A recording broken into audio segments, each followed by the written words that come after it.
आज की story is about a boy Rishabh, जिसने अपना जो ट्रू एक्सपीरियंस घोस्ट का हमारे साथ शेयर किया है। फिर Rishabh is basically a student of Kota जो हॉस्टल में रहता है एज कोटा का जो कॉमन सिस्टम है। बट इसकी जो ये स्टोरी है वो कॉमन नहीं है। And in my recommendation use earphone और हेडफोन फॉर बेस्ट एक्सपीरियंस।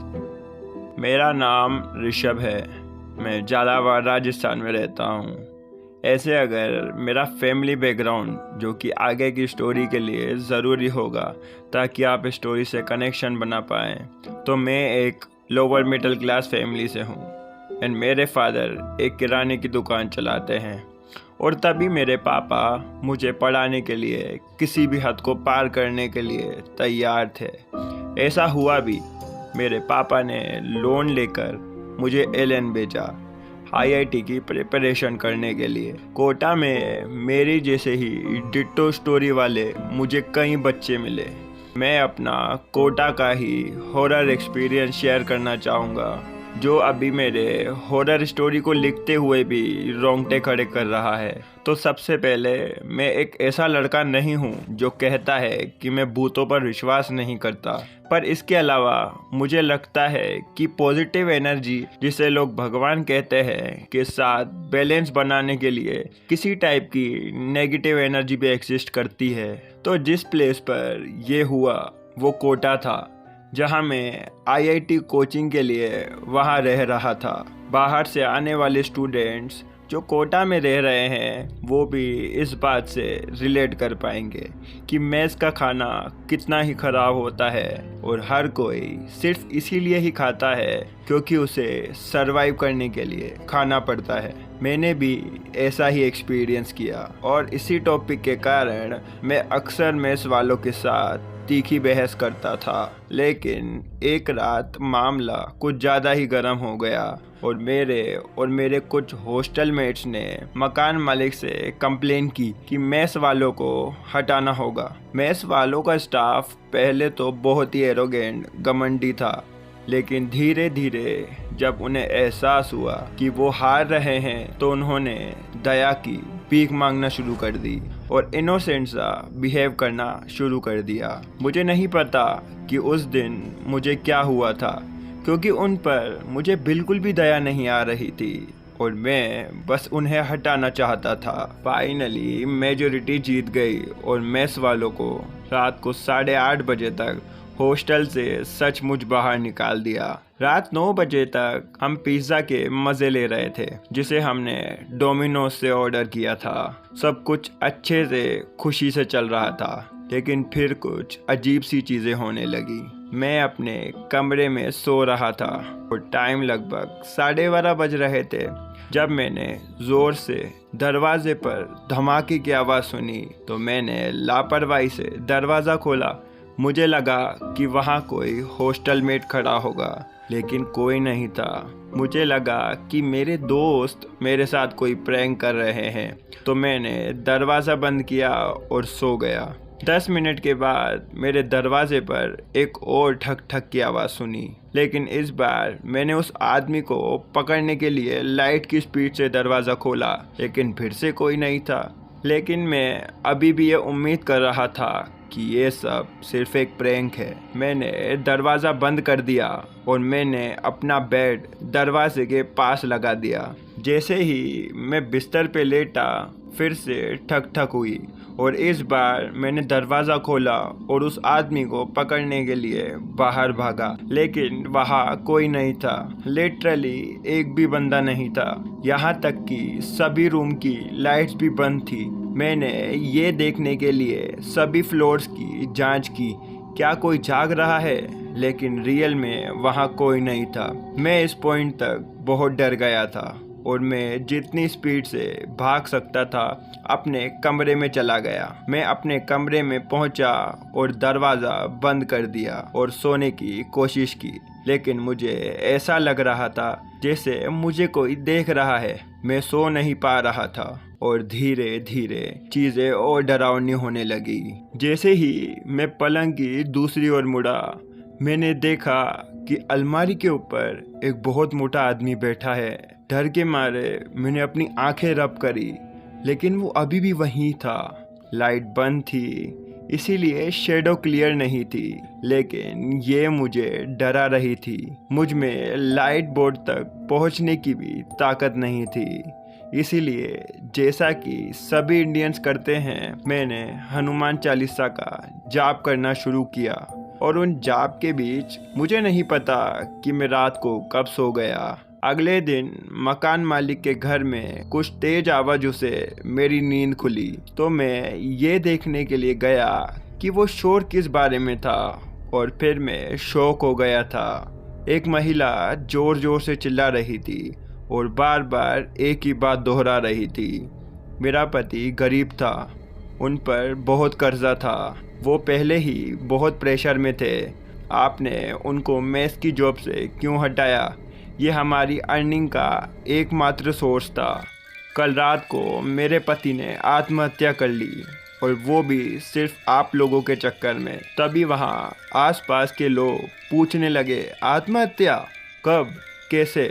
और दूसरे लोगों से पूछने पर मुझे पता पड़ा कि रात के 10 बजे तक उसने आत्महत्या कर ली थी। और देखा जाए तो जहाँ उन्होंने सुसाइड किया, अपने घर पर, वो भी हमारे हॉस्टल से 2 गलियां छोड़कर ही था।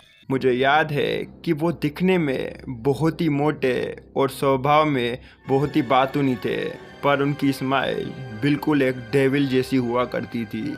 पर सोचने के बाद अब सारी चीज़ें मेरे लिए बहुत क्लियर थी। उसके बाद भगवान की दया से मेरे साथ अब तक ऐसा इंसिडेंट नहीं हुआ। मुझे लगता है कि वो मुझे डराकर एक आखिरी बार अपने आप को खुश करना चाहता था। मेरे दोस्त जिनके पास बाहर का खाना अफोर्ड करने के लिए पैसे थे, उन्होंने मेस वालों के साथ मेरी इस लड़ाई में मेरा कभी साथ नहीं दिया। और मुझे आज भी लगता है कि मेरे मिडिल क्लास या पैसों की कमी के चक्कर में मैंने उस मेस वाले को मरवा दिया, और मरते हुए मैं उसका दुश्मन बन गया। जैसे ये ऋषभ की स्टोरी थी, वैसा ही सेम सीन, बट यस, इस स्टोरी में और बहुत सी चीज़ें डिफरेंट हैं, but this story is going to be mysterious. मेरा नाम राज है और मैं राजस्थान का रहने वाला हूँ। मैं एक स्टूडेंट हूँ, इसीलिए मैं पढ़ाई करने के लिए एक हॉस्टल में रहता था। उस हॉस्टल में मेरे बहुत से फ्रेंड्स थे। दिवाली का टाइम आने वाला था और सभी फ्रेंड्स कहीं ना कहीं घूमने या तो फिर अपने घर जा रहे थे, क्योंकि वो सब दूसरे स्टेट्स के थे, इसीलिए वो जल्दी चले गए। मेरे एक आध फ्रेंड्स ही हॉस्टल में बचे थे, जो भी मात्र कुछ दिनों में जाने ही वाले थे, क्योंकि मेरा घर शहर के पास ही एक गांव में था और मैं बीमार भी पड़ गया था पहले ही, जिस कारण से मेरी बहुत ही पढ़ाई बर्बाद हो चुकी थी। तो मैंने हॉस्टल में रहने का फाइनल किया ताकि मैं अपनी छूटी हुई पढ़ाई को पूरा कर सकूं। मेरे घर वालों ने भी मुझे हॉस्टल में रुकने की परमिशन दे दी, और मेरे जो बचे हुए दोस्त थे अब वो भी अपने घर चले गए। हॉस्टल में मैं और मेरा वार्डन ही बचे थे। दिवाली की रात आने ही वाली थी, तो मेरा वार्डन भी मुझे चाबी देकर अपने घर चला गया। अब हॉस्टल में खाली मैं ही बचा था। मैं पढ़ाई करके सोने चला गया। रात के करीब 2 बजे मेरी नींद खुली। मुझे किसी के फुसफुसाने की आवाज़ सुनाई दी, पर हॉस्टल में मेरे अलावा तो कोई भी नहीं था। तो ये आवाज़ कौन कर रहा था?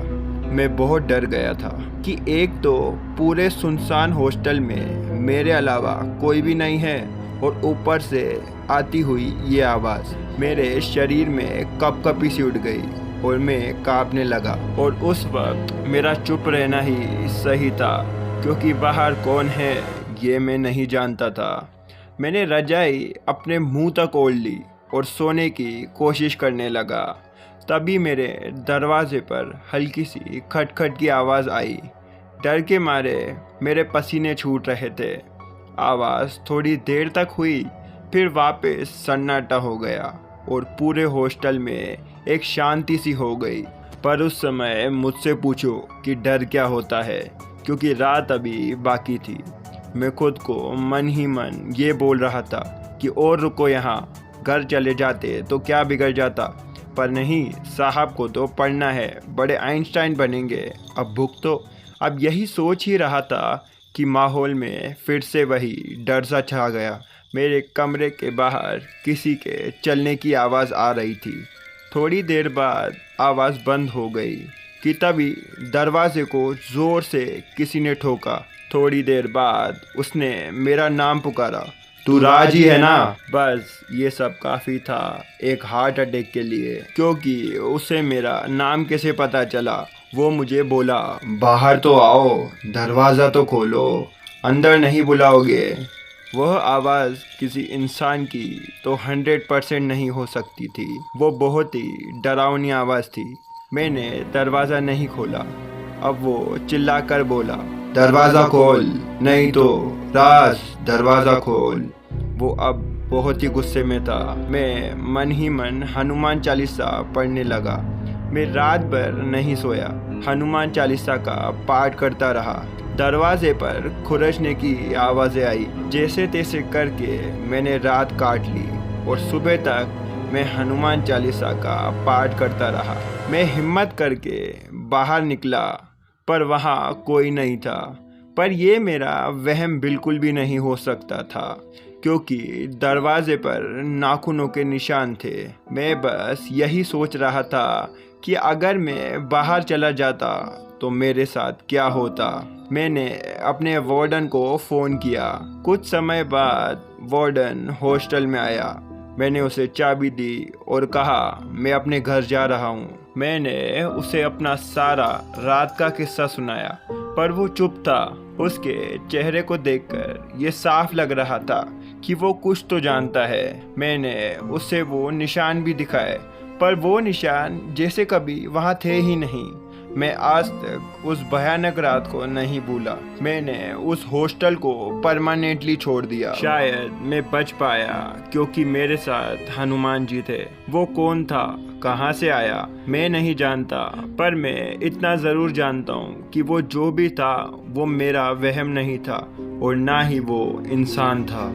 ऐसा एक्सपीरियंस लिटरली गूज बम्स दिलाने वाला होता है, क्योंकि सोचो पूरे हॉस्टल में अकेला, और अगर उसके बाद भी वो गेट खोल देता, मुझे नहीं पता कि वो बाहर क्या था, बट अगर वो खोल देता तो ये स्टोरी कुछ और ही होती। बाय द वे, अपना एक्सपीरियंस नीचे कमेंट्स में बताना, मैं हर एक बंदे का रिप्लाई करता हूँ। मिलते हैं अगली वीडियो में, बाय।